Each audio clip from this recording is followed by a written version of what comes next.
बताना चाहूंगी, जवान और सुंदर लड़की हो तो कोई बूढ़ा भी राल टपकाने लगता है, फिर भारत का जो ये बूढ़ा आदमी है ये क्यों नहीं। 60-65 साल में तो असली जवानी आती है बुढ़ों को। ये रविंदर सिंह है, मुरादाबाद के रहने वाले हैं। रविंदर सिंह के हाथ में फ्रैक्चर होता है। फिजियोथेरेपी के डॉक्टर ये रीना सिंधु के पास जाते हैं। रीना सिंधु इतनी चिकनी, इतनी गोरी, इतनी सुंदर होती है कि रविंदर सिंधु इस पर देख करके इनका लंगोट ढीला हो जाता है। ये वहीं के वो पलटी खा जाते हैं, राल टपकाने लगते हैं। कहते हैं कि आप जैसी डॉक्टर मिले तो 1 सेकेंड में मैं ठीक हो जाऊं। फिजियोथेरेपी का जो ये कांड चलता है 1 महीने में ये जो सिंधु साहब, ये सॉरी, रविंदर सिंह है, अपना भी कांड शुरू कर देते हैं और उसके साथ साथ लिविंग में रहने लगते हैं। इनकी एक कंपनी होती है उत्तराखंड में, वहाँ पे ये जाते हैं 15 दिन के लिए, वहाँ पे अपनी कंपनी का देख रेख करते हैं।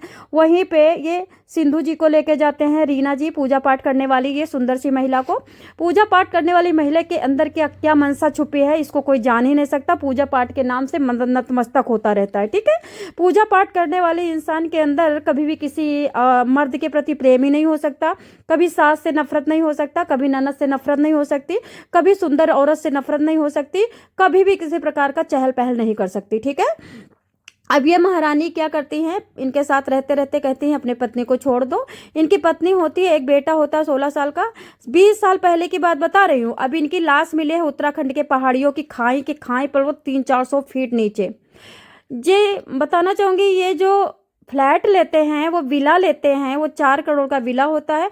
उसको बेचने से विवाद शुरू होता है, क्योंकि जब तुम उल्टा औरत को ला करके साथ में रखने लगे हो, लक्ष्मी को फेंक दिए हो, तो अब इनके घर में लक्ष्मी तो है नहीं, इनके घर में आने लगी कलयुग।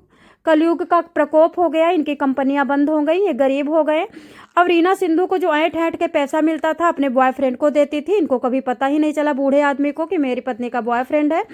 लास्ट में जब रविंदर सिंह ने कहा कि मैं विला बेचना चाहता हूं, उसी वक्त इन्होंने अपनी पत्नी परितोष नाम का जो बॉयफ्रेंड होता उनसे मार करके उत्तराखंड की पहाड़ियों के नीचे गिरवा देती है और उसके बाद आराम से विला में रहती है। दोस्तों, रोती इतना है, ढांढस इतना करती है, चूड़ियाँ फोड़ती है, एक बार तो 1 साल तक पुलिस को गुमराह करती रहती है। लेकिन लोकेशन और ये मोबाइल, ये कॉल डिटेल और ये टावर का फ़ायदा उठा करके जब पुलिस को पता चलता है कि इस सुंदर औरत के पीछे कितना बड़ा नाग छुपा है, कि अपने बॉयफ्रेंड से मिल करके अपने ही पति का कत्ल करवा के और उसके बाद आराम से